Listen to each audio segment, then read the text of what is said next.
Hi friends, welcome back to smart Rajeshwari kitchen. ఎలా ఉన్నారు friends? అందరూ బాగున్నారా?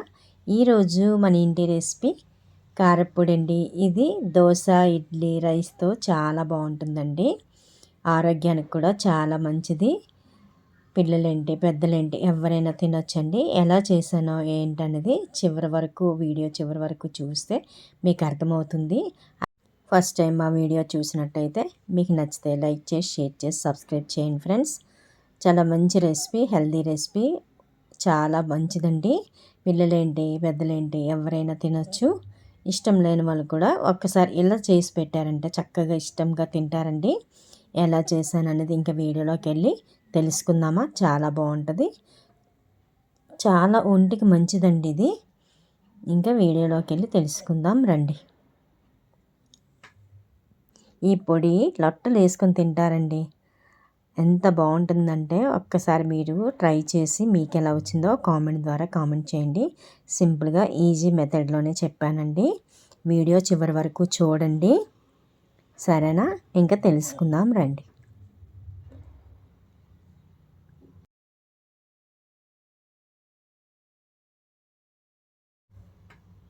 అదేనండి, కాకరకాయ పొడి అండి. ఇవి కాకరకాయలు కొద్దిగా పండిపోయినాయి అనమాట.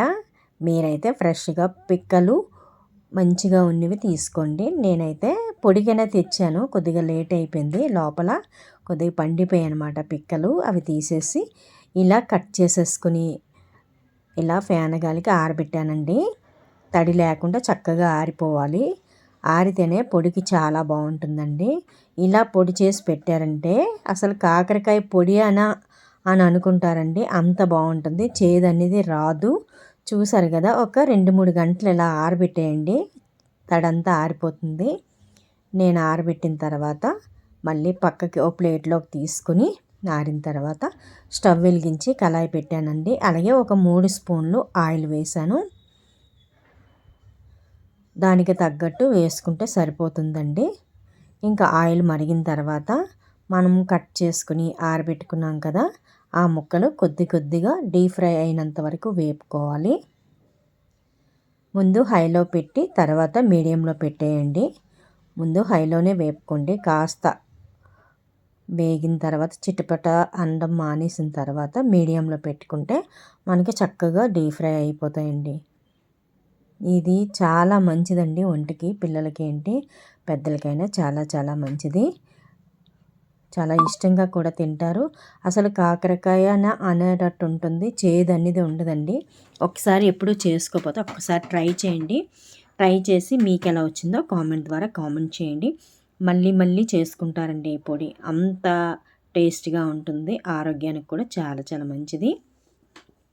చూసారు కదా, ఇలా డీప్ ఫ్రై అయిపోతే చాలండి. మీడియంలో పెట్టుకుంటే చక్కగా మొత్తం అంతా సమానంగా వేగుతుంది. క్రిస్పీగా వేగితేనే పొడి బాగుంటుందండి. అలాగని హైలో పెట్టి మట్టుకు వేగనివ్వకండి. మీడియంలో పెట్టి వేపితే చక్కగా వేగుతాయి, టేస్ట్గా వస్తుందండి. మనం ఇలా వేపడం వల్ల చేదు కూడా బాగా ఇదైపోయి, చూసారా, డ్రై అయిపోయింది కాబట్టి చేదు కూడా ఉండదు. ఇప్పుడు అలాగే ఇంకో వాయి కూడా అలాగే వేపేసుకొని తీసుకోవాలి. నేను 2 సార్లు వేపానండి.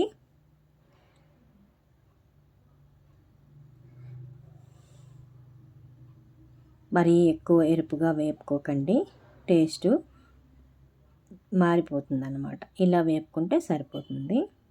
కొద్దిగా క్రిస్పీగా ఉండాలన్నమాట, మరీ ఎక్కువ కాదు. చూసారు కదా, మిగతావి కూడా ఇలాగే వేపేసుకోవాలి. నేను ఈ కాయలు 1/2 కేజీ తీసుకున్నానండి. చూసారు కదా, ఇవి వేగిపోయినాయి. ఇవి పక్కకు తీసి పెట్టుకుందాం.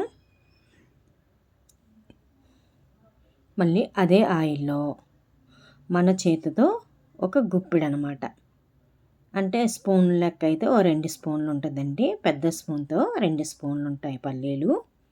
చూసారు కదా, నా చేతిలో వేసి చూపించాను. ఇలా పల్లీలండి, ఇవి కూడా వేపుకోవాలి. మీడియంలో పెట్టి వేపుకోండి, దోరగా వేగుతాయి. ఇంకా వేగిన తర్వాత తీసి పక్కన పెట్టేసుకుందాం. పల్లీలు వేయడం కూడా మంచి రుచిగా ఉంటుంది, హెల్త్కి కూడా చాలా మంచిది. మరి ఎక్కువ కాకుండా సమానంగా వేగనివ్వాలి. మీడియంలో పెట్టుకుంటే చక్కగా వేగుతాయండి. దీనికి స్పైసీకి ఎండుమిర్చి వేసుకుంటున్నాను అండి. కారం కూడా వేసుకోవచ్చు. నేనైతే మొత్తం అంతటికి ఎండుమిర్చి కారమే వాడుతున్నాను. కొద్దిగా ఎండుమిర్చి అలాగే కారం కూడా పొడి కారం కూడా వేసుకోవచ్చు. నేను మరి పొడి కారం వేయట్లేదండి, ఇంకా ఎండుమిర్చి అని. ఒక 20 కాయలు వేసుకున్నాను, ఒక పావు కేజీ కాయలకి అనమాట. తర్వాత 2 స్పూన్లు మినపప్పు, 2 స్పూన్లు శనగపప్పు, అవి కూడా చేత్తో కలుసుకుంటే ఒక గుప్పుడు అవుతాయి. పావు కేజీ కాయలకే నేను చెప్తున్నానండి. మీరు ఎక్కువగా పొడి చేసుకుంటే దాన్ని బట్టే క్వాంటిటీ పెంచుకోండి. చూసారు కదా, ఇది కూడా మీడియంలో పెట్టి దోరగా వేపుకోవాలి. ఇవి వేగాయి, పక్కకు తీసుకుందాం. అలాగే నువ్వులు కూడా 2 స్పూన్లు తీసుకున్నానండి నేను. చూసారు కదా, నా చేత్తో కొలతతో చెప్తున్నాను. అన్నీ 2 స్పూన్లేనండి. వేరుశనగపప్పు అంటే పల్లీలు 2 స్పూన్లు, నువ్వుపప్పు 2 స్పూన్లు, మినపప్పు 2 స్పూన్లు, శనగపప్పు 2 స్పూన్లు, జీలకర్ర 2 స్పూన్లు, 1 స్పూను జీలకర్ర, ధనియాలు 2 స్పూన్లు, జీలకర్ర 1 స్పూను వేసుకుని వేగిన తర్వాత అప్పుడు కొబ్బరి కూర అండి. ఇది ఎండు కొబ్బరి. మీరు అదే కొబ్బరికాయ బాగా ఎండబెట్టింది ఉంటుంది కదా, అదైనా వేసుకోవచ్చు. నేనైతే కూర వేసుకుంటున్నాను. షాపుల్లో అమ్ముతారు కదండి ఎండు కొబ్బరి, అది తీసి వేసుకున్నాను నేను. మీరు ఇంట్లోదైనా బాగా ఆరింది ఉంటుంది కదా ఎండు కొబ్బరి, అది వేసుకొని వేయించుకోండి. తర్వాత చింతపండు అండి, ఒక పెద్ద నిమ్మకాయ సైజ్ అంతా చింతపండు తీసుకోండి. ఇది పులుపు ఎక్కువగా ఉందన్నమాట, అందుకని తక్కువ తీసుకున్నాను. ఒక పెద్ద నిమ్మకాయ సైజు చింతపండు అయితే సరిపోతుంది. చింతపండు వేసినా పర్లేదు, వేసుకోకపోయినా పర్లేదు. మనకి ఎక్కువ రోజులు నిల్వ ఉండాలంటే చింతపండు వేస్తేనే మంచిదండి. అలాగే వెల్లుల్లిపాయలు 2 వెల్లుల్లిపాయలు వేసాను. అలాగే కరివేపాకు కొద్దిగా. ఇంకా స్టవ్ ఆఫ్ చేసేసి ఆ వేడి మీదే మొత్తం వేపుకోండి. మొత్తం అంతా వేగిపోతుంది. చూసారు కదా,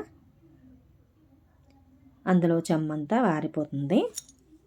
ఇంకంతే ఫ్రెండ్స్. ఇంకా స్టవ్ ఆఫ్ చేసేసి అన్నీ చల్లారిన తర్వాత ముందుగా ఎండుమిర్చి, శనగపప్పు, మినప్పప్పు మిక్సీ పట్టుకుందామండి. అవి కొద్దిగా పొడి అవడానికి టైం పడుతుంది కదా, అందుకు ముందుగా అవి వేసేసుకుందాం. ఈ పొడి ఎక్కువ రోజులు నిల్వ ఉంటుందండి. ఫ్రిడ్జ్లో పెట్టుకుంటే ఇంకా 6 నెలలైనా ఉంటుంది. ఇలా ఎప్పటికప్పుడు పొడి చేసి ఇంట్లో పెట్టుకుంటే కాకరకాయ ఎక్కువగా వండుకొని తినాలంటే అవి తెచ్చి వెంటనే వండడానికి మనకు టైం పట్టేస్తుంది కదా, అలాంటప్పుడు కాయలు పండిపోతుంటాయి. పండిపోతుంటే మరి అవి ఒక్కొక్కసారి పడేస్తుంటాం కూడా. అలా కాకుండా కొద్దిగా సాల్ట్ కూడా వేసుకోండి. ఎండుమిర్చి, మినపప్పు, శనగపప్పు, సాల్ట్ వేసుకుని ఇలాగా మెత్తగా అయిన తర్వాత నువ్వుపప్పు, ధనియాలు, జీలకర్ర, వెల్లుల్లి, కరివేపాకు, చింతపండు వేసాం కదా, అది కూడా వేసుకుని మెత్తగా పట్టుకోవాలండి. ఇలాగా మనం కాకరకాయ పండిపోయిన తర్వాత పడేస్తుంటాము, వండలేం కూడాను. అప్పుడు పండిపోయినప్పుడు పడేయకుండా చక్కగా ఇలాగా పొడి చేసి పెట్టుకోండి. ఎప్పటికప్పుడు రోజు తినకూడదు, వేడి అంటారు కదా, అదే అప్పుడప్పుడు ఒక్కొక్క స్పూన్లు 2 ముద్దలకి వేసుకొని తింటే హెల్త్కి కూడా మంచిది కదా. కాకరకాయ కర్రీ కన్నా ఇలా పొడి చేసి ఉంచేదంటే ఎప్పటికప్పుడు పొడి వేసుకొని తినవచ్చు. కాకరకాయలు తెచ్చుకునే బాధ కూడా ఉండదు. అవి మళ్ళీ బద్దకించామంటే పండిపోతుంటాయి. ఇలా అయితే ఎప్పటికీ ఇంట్లో కాకరకాయ పొడి ఉంటుంది కాబట్టి తినవచ్చు. ఇప్పుడు ఆ పొడి మెత్తగా అయిపోయింది కదా, అది తీసి పక్కన పెట్టుకొని తర్వాత కాకరకాయ ముక్కలు మనం క్రిస్పీగా ఉంచుకున్నాం కదా, అవి వేసుకొని ఇలా చేసుకోవాలండి. మిక్సీ పట్టుకోవాలి మెత్తగాను. పట్టిన దాంట్లో అప్పుడు ఈ పొడి వేసి మొత్తం మిక్సీ చేసుకోవాలి.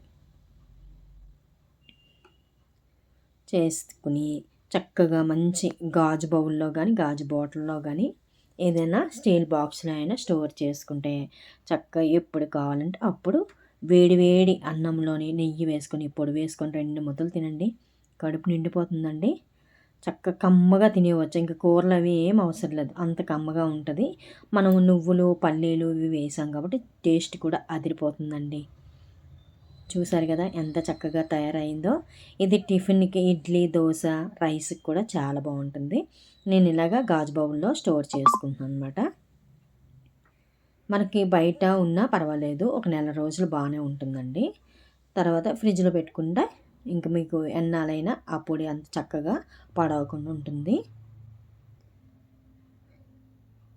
కాస్త ఒక గంట 2 గంటల సేపు అలా వదిలేస్తే పొడి చక్కగా విడివిడిగా వస్తుందండి. వెంటనే పెట్టేయకండి.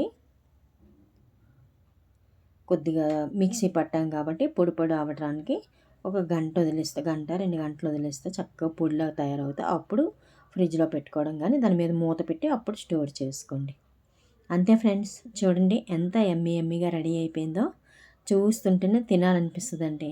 గుమగుమ వాసన వస్తుంటుందేమో, ఆ వాసనకే గబగబా వేడి వేడి అన్నంలో వేసుకొని తినాలనిపిస్తుంది. నేనైతే ఇడ్లీ పెట్టానండి. ఇడ్లీలో అయితే అందరం తినేసామండి. మా ఆయన గారు, మా పాప, నేను, మా బాబు చక్కగా ఎంత బాగుందంటే అంత బాగుంది.